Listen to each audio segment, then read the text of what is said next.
We are here in Kathmandu and today we are in conversation with Govinda Bandi, who was the former Law Minister for Parliamentary Affairs and Justice under the Deoba-led government in 2022. We discussed with him what lies ahead for Nepal's constitution, for Nepal's parliament, the election crisis and for the country as a whole. Thank you for speaking to ThePrint, sir. Thank you. So before beginning, sir, my first question to you would be, what do you think led to, such a mass protest that ended up toppling the government?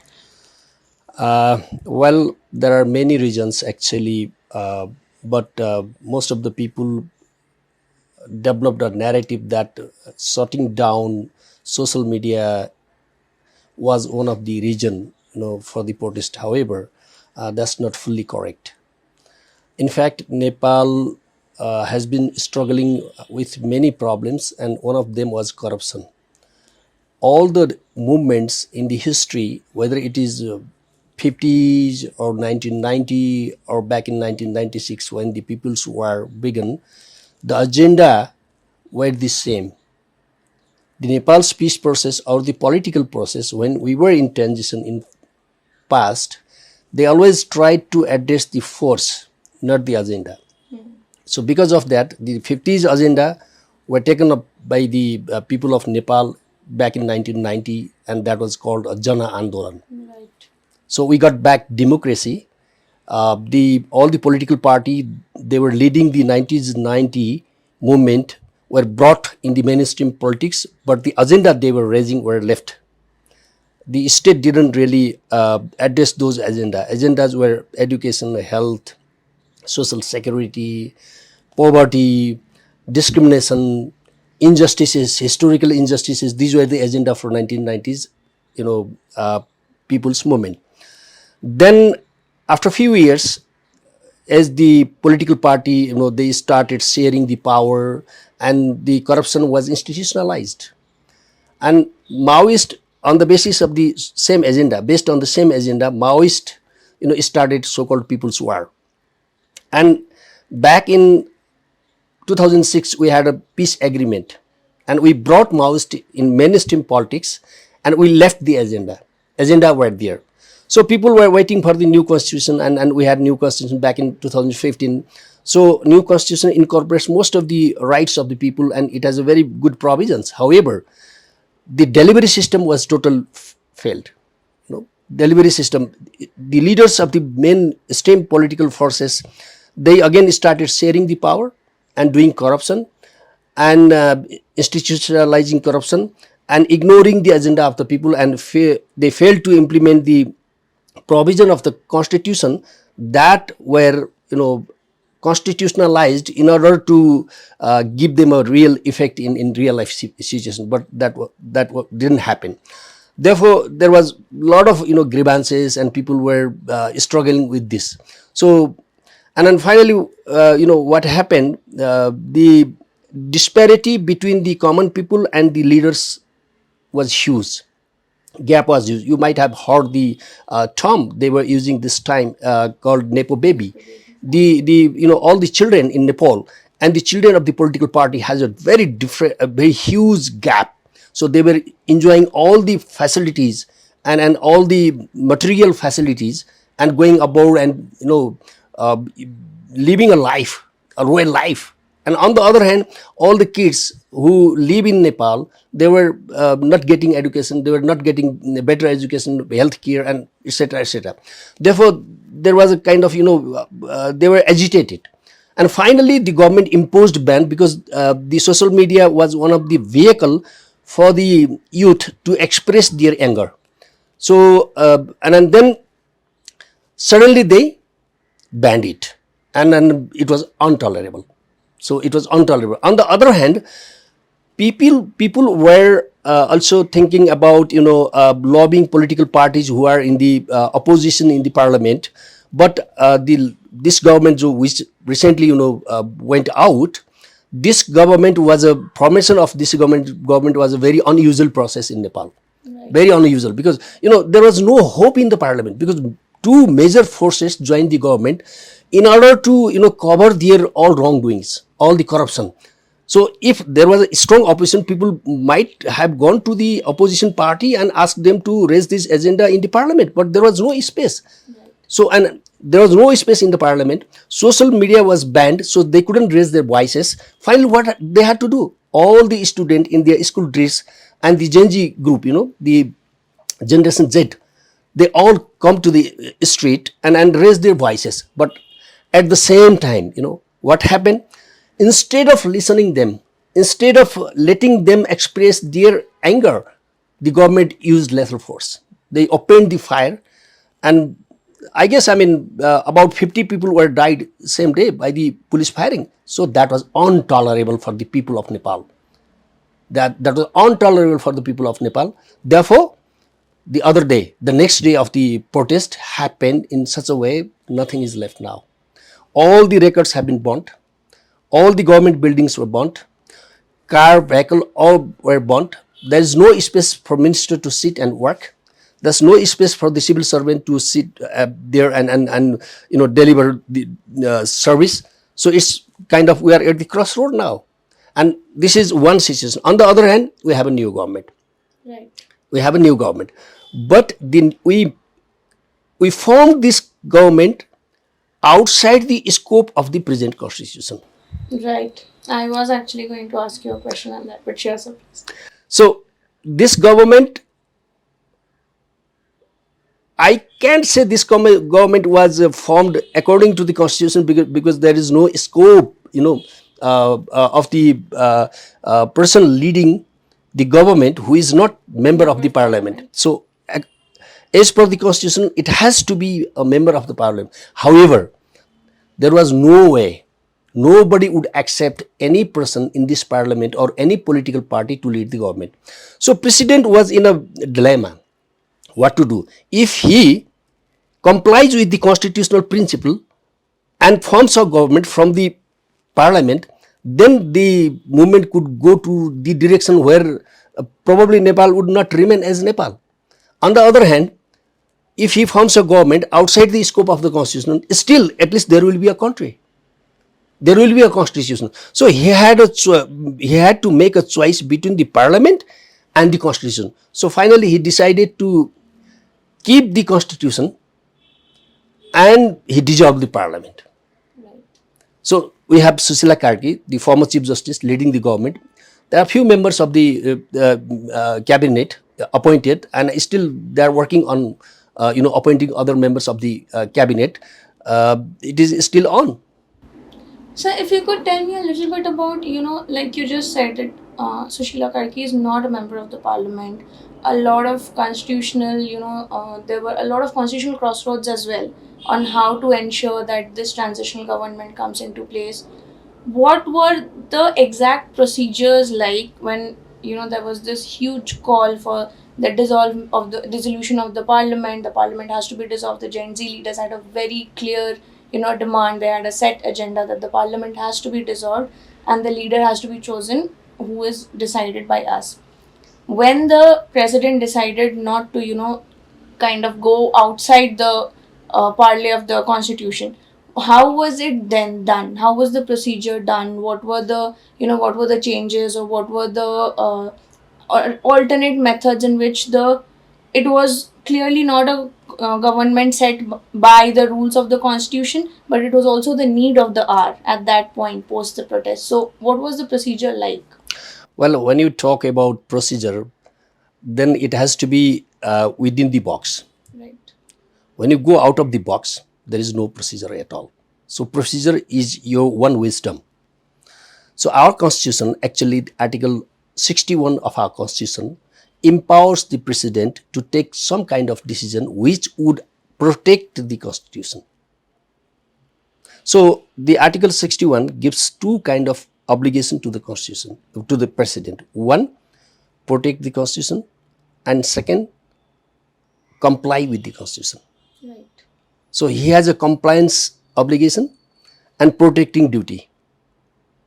So he had to choose between protection of the constitution rather than complying with the constitution. Right. So he didn't comply with the constitutional procedure, process, and the other process that are set by the parliament.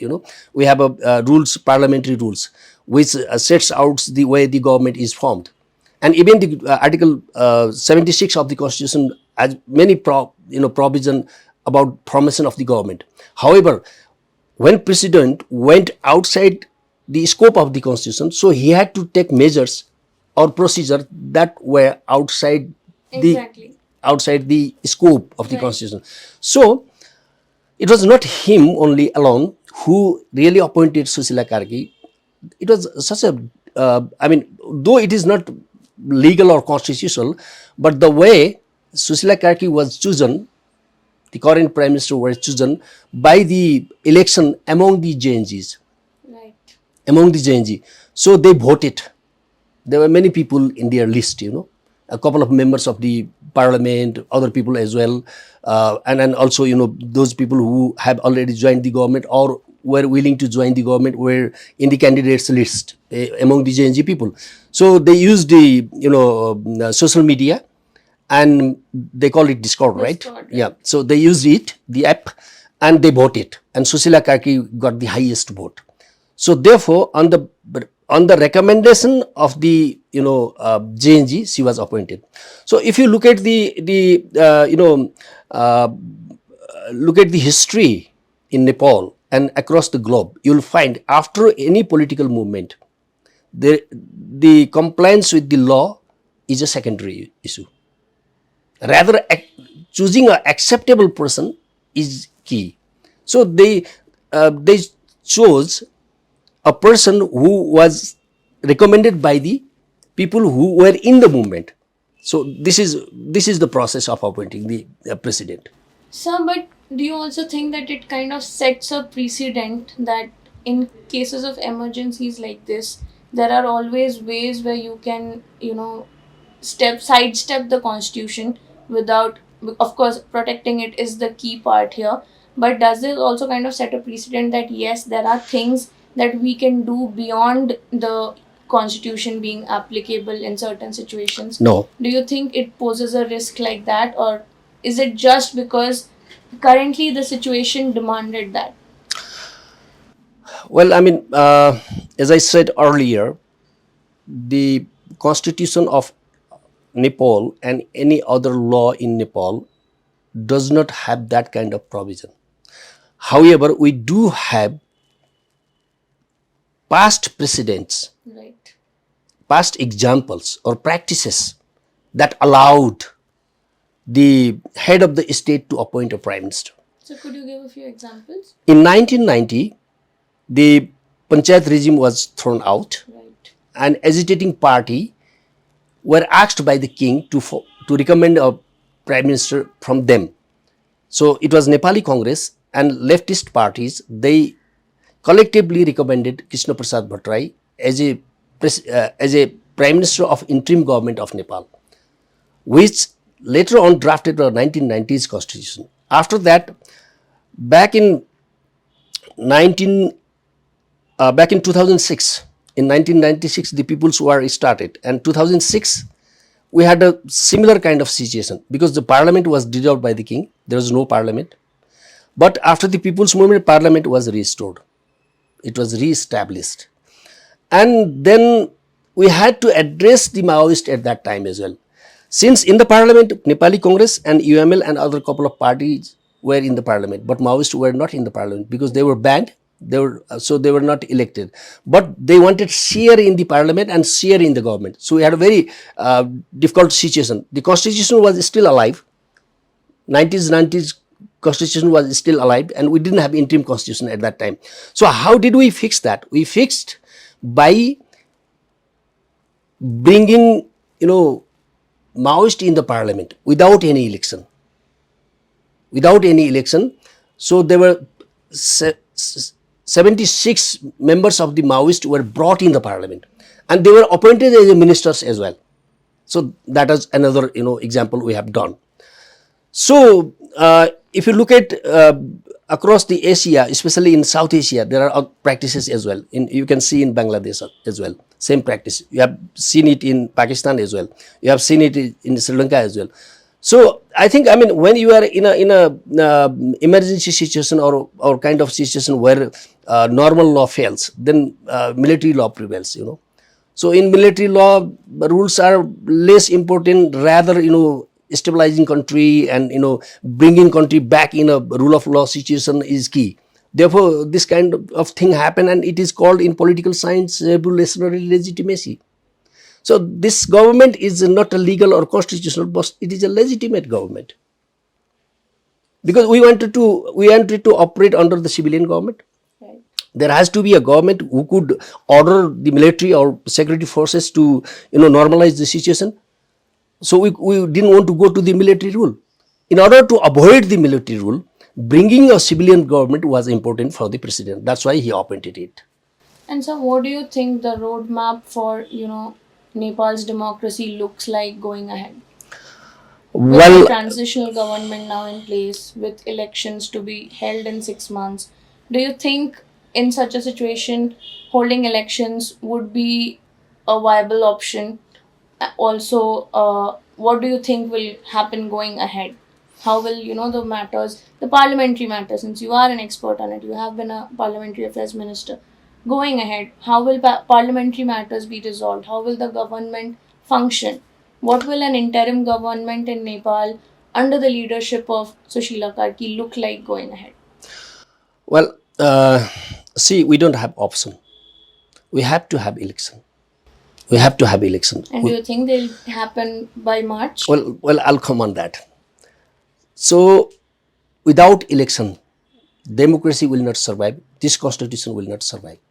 This constitution will have to go if we don't have election. Democracy will go. The kind of democracy we have, because there's a various kind of definition of democracy, but the definition, the democracy we are exercising now, if it has to remain, so there has to be an election.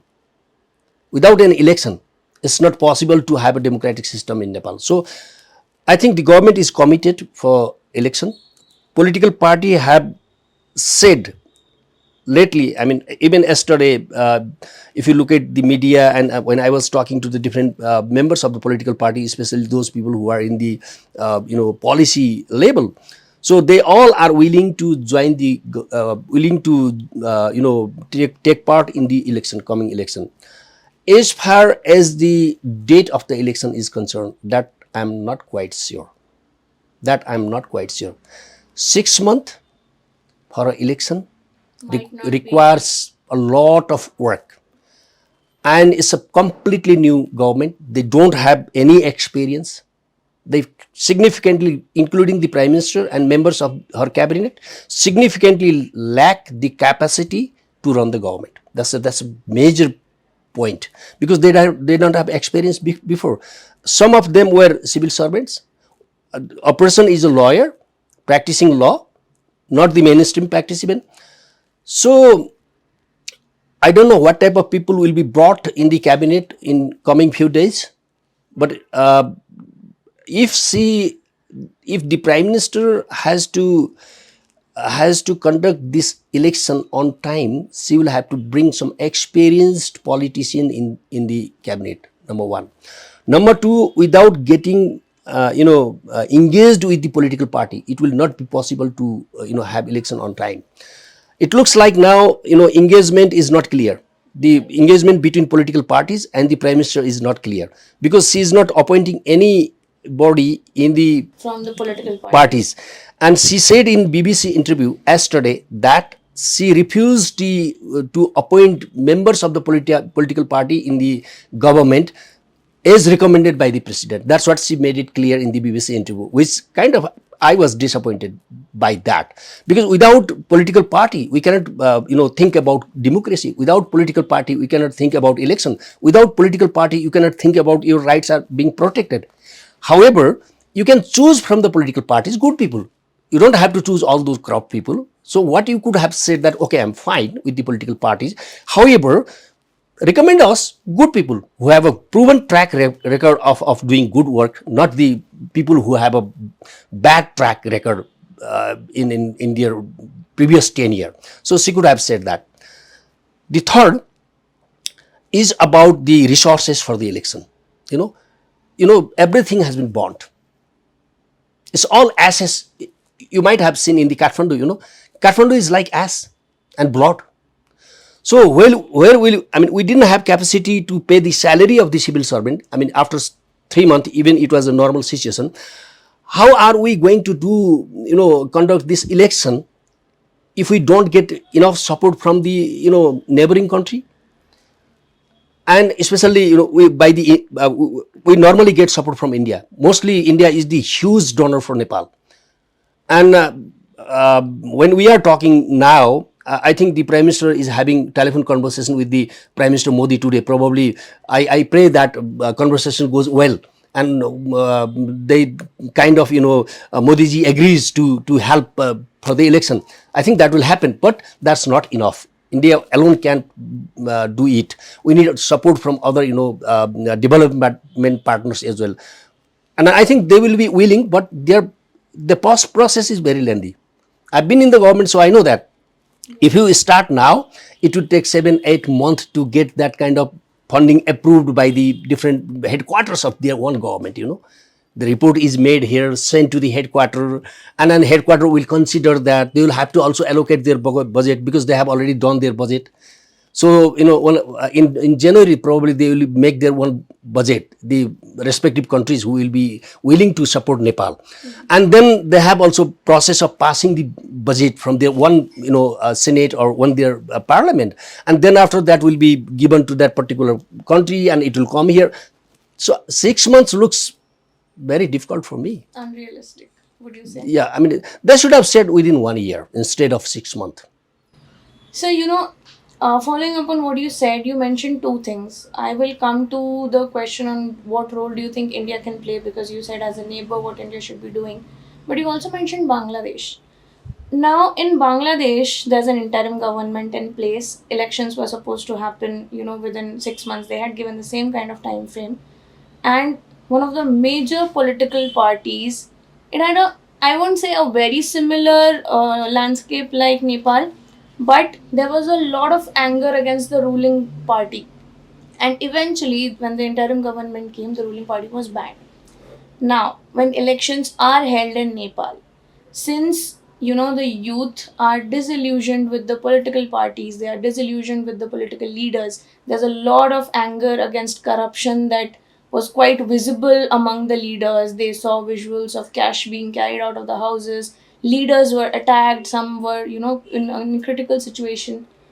In a democracy, when elections are held, if the political parties are not allowed to participate or, going ahead, something happens with the political parties, how then will the elections look like for Nepal?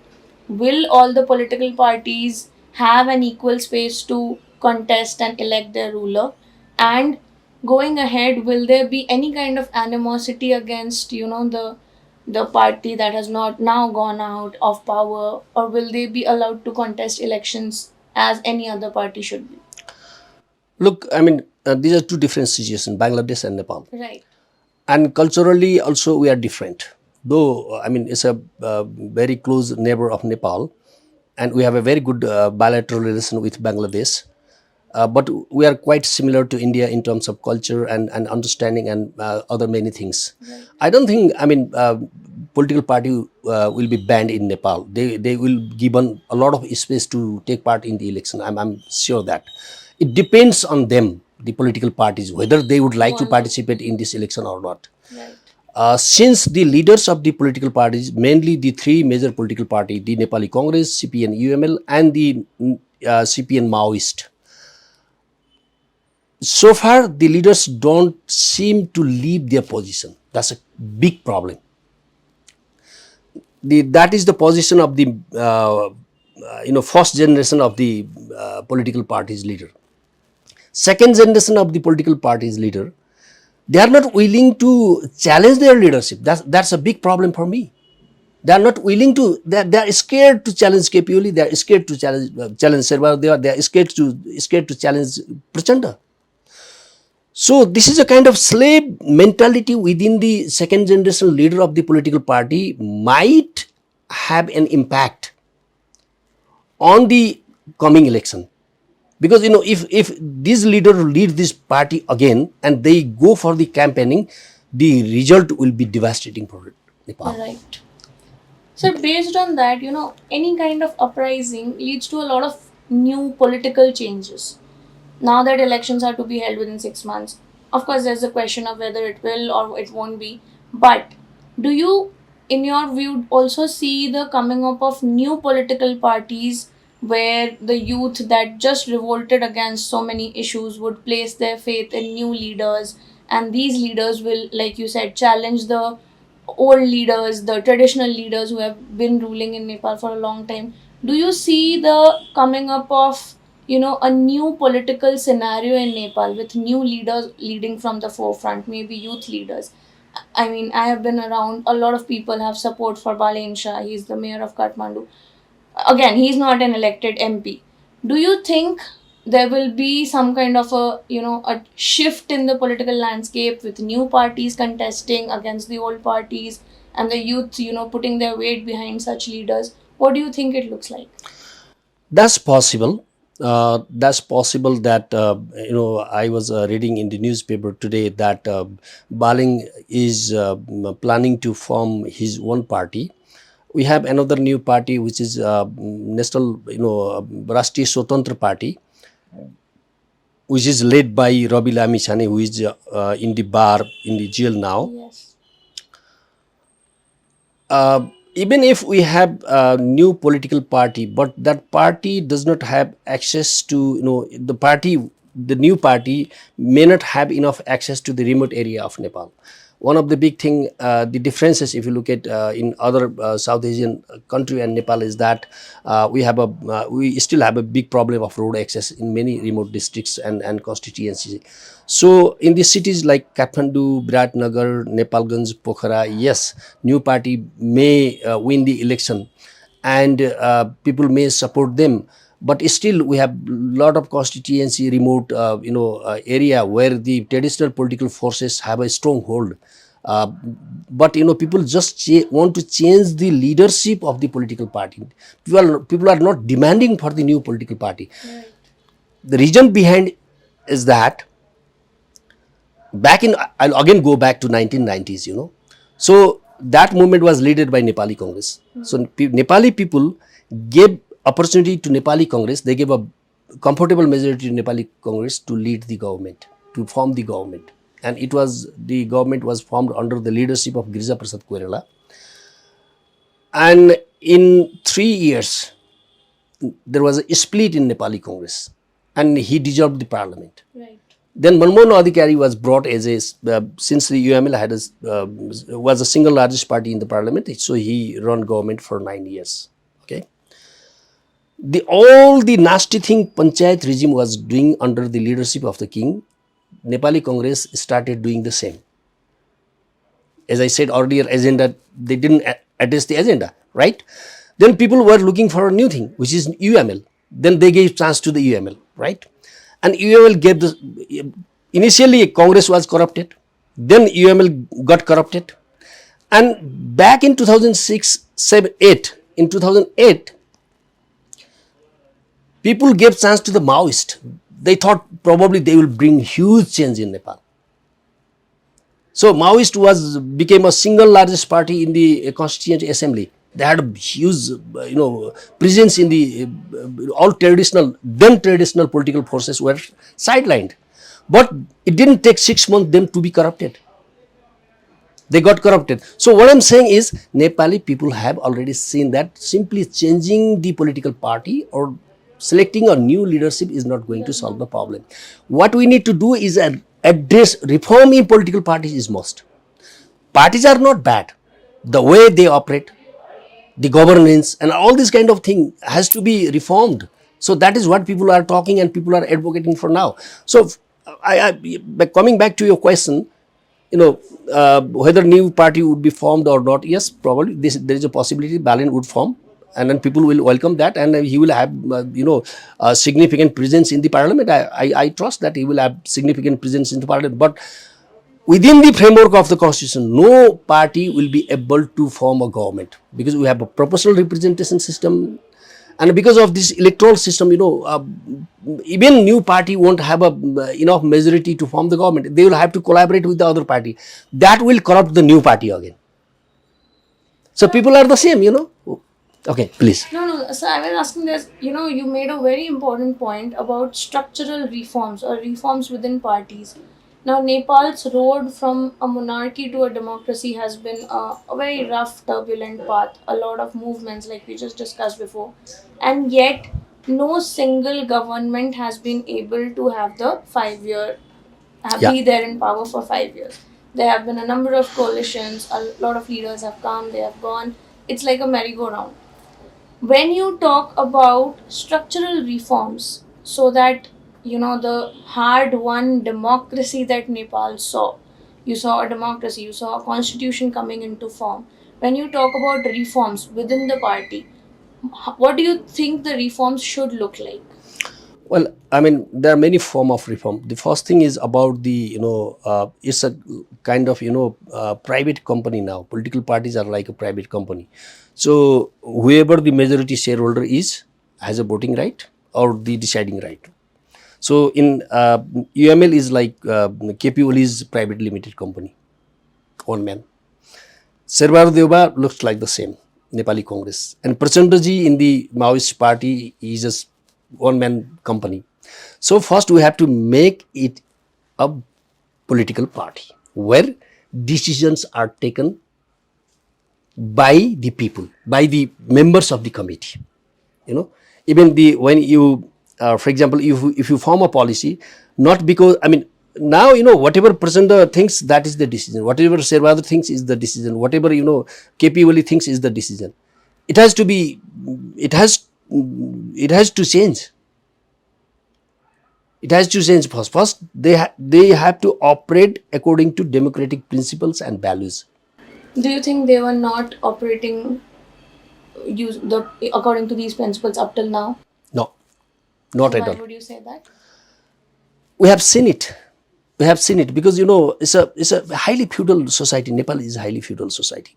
So all the people I was talking about, second generation and first generation leadership within the political party. Right. So what second generation think is that if we do not, if we say no to first generation, they will lose the opportunity. They want minister, they want this position, they want that position in the party. So in order to ensure that they will get chance after that person dies, or if he wills, if he is willing, then they keep doing this slavery thing. So this is a culture in Nepal. So cultural transformation is must. Even in the government, what kind of government comes in Nepal, situation will be same. Even the new Balance party or whoever's party, Harkat Sampang or whoever opens the party and they get the majority, they will have the same, they inherited the feudalism. The feudalism practiced by Panchayat was inherited by Congress. The feudalism practiced by Congress was inherited by UML. And what UML was practicing was inherited by Maoist. And then Balin will inherit that because this is the society, and parties are not outside the scope of the society. Precisely. It reflects in the party. So what we need to do, it's a social transformation process. We have to transform our society. People have to speak. Where I can see the Gen Z's movement is valid. They started challenging this. Questioning, challenging is the key. Critical thinking, is the key for the democracy, which is not here, which we need to build now. So for me, this is an opportunity to reform Nepal. And sir, going back a few months, since the beginning of this year, Nepal has been seeing a lot of protests. In March, there was the pro-monarchy protest, in which a large number of people turned up, and the narrative then was that we are not satisfied with the government and the way it is running right now. Maybe how it was back when the monarch was the supreme head was better. So there was this prevailing sense of nostalgia. The Gen Z protests happened. There were a lot of questions raised on why Durga Prasad was part of the discussions post the protests. Where do you see, the sentiment of the monarchy returning, the nostalgia in Nepal right now? What is the public sentiment? Do you think this entire movement might lead to a a renewed nostalgia for monarchy, or is this movement or is this protest a clear answer to the question that no, we need a democratic path, we need better leaders, and we need electoral reforms going ahead? Well, I see both element there. Uh, Gen Z movement is a movement to reform the system, not to replace the system. Right. That's the Gen Z movement. And Nepali people want democracy. They have proved it.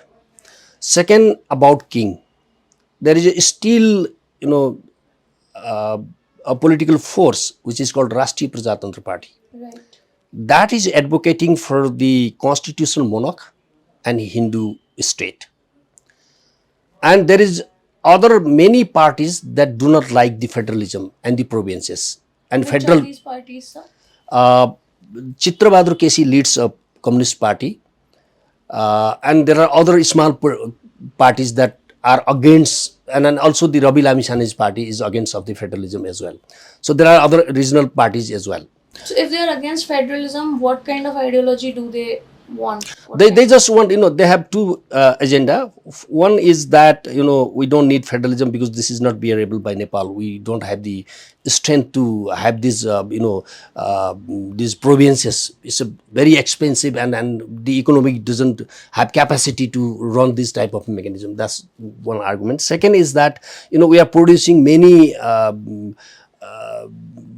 more corrupt people by establishing this mechanism. It's the whole movement, whether it is 1990 or 2006 movement, that was for the devolution of power from Singha Darbar to the Blaze. Right. But what happened? Devolution of the decentralization of the corruption. So you can see corruption in Blazes now, corruption in the provinces. So they think that these are the responsible. So what I would rather, there are three major agenda now for political change in Nepal. I mean, I wouldn't say, sorry, it's not political change. There are three agendas that are contributing for the conflict in Nepal. One, except corruption. Corruption is there. Except corruption, there are three other agendas that fuel the conflict. One is whether we want the constitutional monarch or this kind of democracy, Republican Nepal. That's one agenda. Second, whether we want this, federal units, provinces, or the unitary system. The third is whether we want to be a Hindu state or not.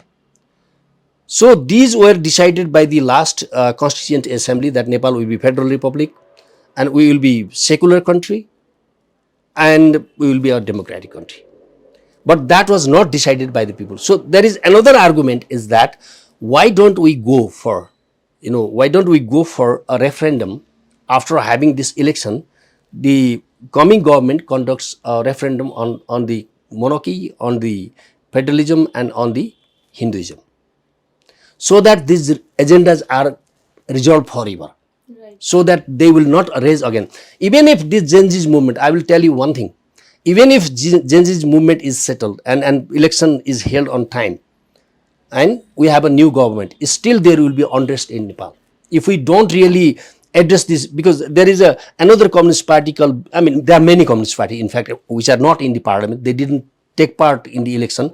They boycott the election, which is led by Biplab, So Netra Bikram. Yeah. So they are raising other issues. So what I was suggesting to the office of the president, I actually wrote it in my Facebook and sent it to the office of the president as well. When you are going to do form a government outside the scope of the constitution, please also bring other forces, bring the king's people there, bring the, the Biplab and other political parties who are outside in the constitution and they want amendment in the constitution, and also bring all these people and have a round table meeting, form a government, including all, representing all these people, and then do election for the constituent, for the this House of Representative, and then that government will conduct referendum for three issues, so that these issues are resolved.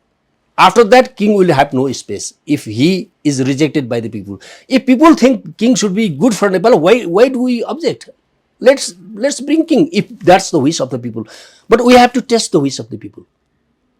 So this is what I was suggesting, but that didn't work. So, like we were discussing, but when a transitional government comes in place and it takes over a democratically elected government, there's a huge power and a political vacuum. And like we discussed, there are many parties that might crop up. Do you see Nepal heading that way, where, we for now we don't know when the elections will be held? Of course, once an election is held, a referendum will be done where all key stakeholders come and they discuss what should be done next. But right now, when a power vacuum and a political vacuum is there, what do you think should be done? Well, it's a hard question actually, and also good question, no doubt. See, if we look at the Nepal's history and the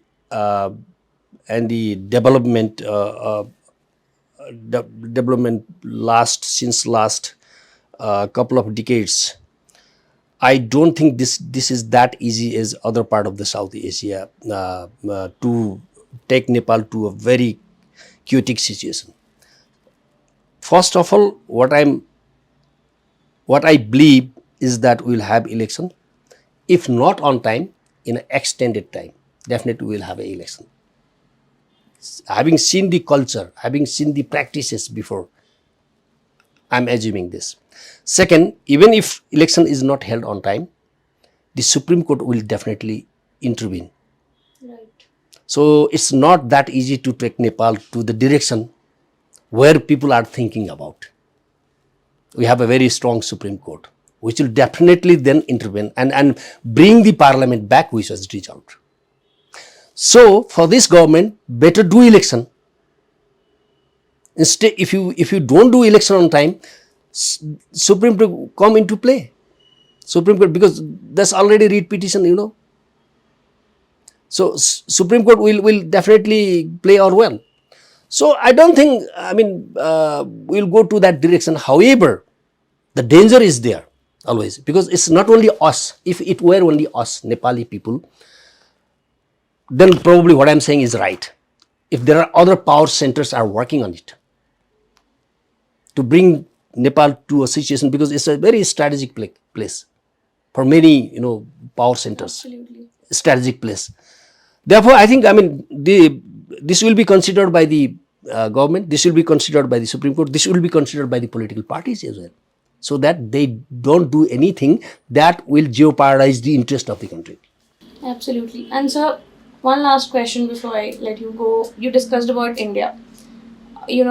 A transitional government, we don't know right now what their foreign policy looks like. There are, like we talked about earlier, there are a lot of key, strategic interests in Nepal. There is India, there's also China. Nepal has a good equation with China, although, like you said, it's culturally more closer to India. In this current political, situation where the country is going through some sort of a shift, some sort of a change, what do you expect India to do diplomatically for its neighbors, and where do you see the placement of other South Asian neighbors in Nepal right now? Well, others have, less space and role to play. India does have significant Higher stakes than other others, countries? that's for sure. And as far as I know, the relation between India and Nepal really doesn't matter who is in the government. It's a more people to people relation. It's more people to people relation. We have the same language, we have the same food, we have the same culture. So despite the fact that some forces trying to disturb this relationship, always failed. Right. Always failed. Therefore, I don't think this will be a big problem. I don't think India will wait to see whether government have a white paper about Indo-Nepal relation or not. As far as I know India, as far as I know the Nepali politics. So you think the road ahead for the it will go Indo-Nepal ahead. relations are smooth? And they will support, because any unrest in Nepal is unrest for India as well. Any chaotic situation in Nepal is a security threat for India. So therefore, the first partner is India, no doubt. For any kind of democratic way, first partner. And then second partner is obviously China. China doesn't have much role to play here. However, we need to make sure that China's national security is not threatened by any activity done by the Nepal. We have to be very careful, and government of Nepal, whoever it is always, always takes it in mind. And then third is other countries. Bangladesh doesn't have much, role to play. Pakistan doesn't have much stake here. West, I don't think them visibly playing any role. West, I don't see them. So this is, it's not that difficult as you are thinking. So if I can surmise, you would say that India is the the key neighbor that Nepal Yeah. looks ahead to or looks forward to in this Yeah. equation. Including other countries as well, but it has a role. It has a historic role, I mean, you cannot avoid that. We have an open border. So how can we forget that? How can India forget that? And so also, just one follow-up question from that. The India-Nepal military ties are very strong as well. Very, very strong. We have a Gorkha regiment in India. A lot of discussions on the military support that both countries have received from each other. Our heads of armies are also the heads of honorific heads here. One question that has emerged during this whole protest is the role of the Nepal army during the protests, post the protests, and how they sort of became the kingmaker. They were the one holding negotiations with the Gen Z. They were the one holding negotiations with the interim government. A lot of discussion and debate on the kind of symbols that were used, on the role of the army chief. Why did the army not deploy themselves earlier? A lot of larger discussions on whether the army will play a role in the transitioning government. What are your thoughts on that, sir? Well, the rule of engagement for army and rule of engagement for police are different. We had a civilian government. Now we have a civilian government. Nepal has never been in a military rule. But are the lines between civil and military rule blurring in India? Yeah. Are the lines between civil and military rule blurring in Nepal right now? Would you Not say really. Not really. We had a situation for a couple of hours. that? Right. We had a situation of couple of hours where Prime Minister resigned. We even didn't have the caretaker government because he had to rescue, meaning that we didn't have. So he was kind of underground, right? The government was underground. And at 10 o'clock, military issued a notice that military is going to take care of the life and property of the people, if you look at the language. So they will take care of the life and property of the people. And they gave a number. And when these numbers were posted in the Facebook and Instagram or whatever, social media, people felt secured. So you need an army at some point to protect your life and property or country. I would rather say country and people. Then we need army. But army is not to control the riot, rights. It's not to control to rights, And we have, within the constitution, if you look at the framework of the constitution, to mobilize army, we have to have a security council. Right. First security council sits, it decides to mobilize the army, it fixes the TOR of the army, then it sends. There was no situation of, sitting security council and mandating the army. So the army decided to step forward and take control. And second, even if you mobilize army, for example, president takes alone decision to mobilize the army, okay? Even though there is no constitutional and legal basis, even if he does, like he did in the to protect the nation, formation of the government, if he had taken, only simply mobilizing Nepal people, Nepal police, resulted that many deaths, who were only trained to shoot below the knee, right? Below the knee. That's the rule of engagement. Right. Those people, military, who were always trained not to shoot there but shoot in forward, what would happen? About 52 people killed that day on the student protest when the Nepal police opened the fire. If you had authorized Nepal army, what would happen? A huge massacre, the possibility of huge massacre was saved Okay, the Singhdurbar bond, Supreme Court bond, these were huge loss. Huge loss. But But complete collapse was exactly, complete collapse and the massacre, you know. So we were saved by, we saved, I think they saved the people's life. You can build the building, you can recover the datas, you know, but you cannot take back life if one is dead. I think that was a very wise decision for me. right. Thank you so much, sir. It has been an Thank you. extremely insightful. So nice to talk to you. Thank you, sir.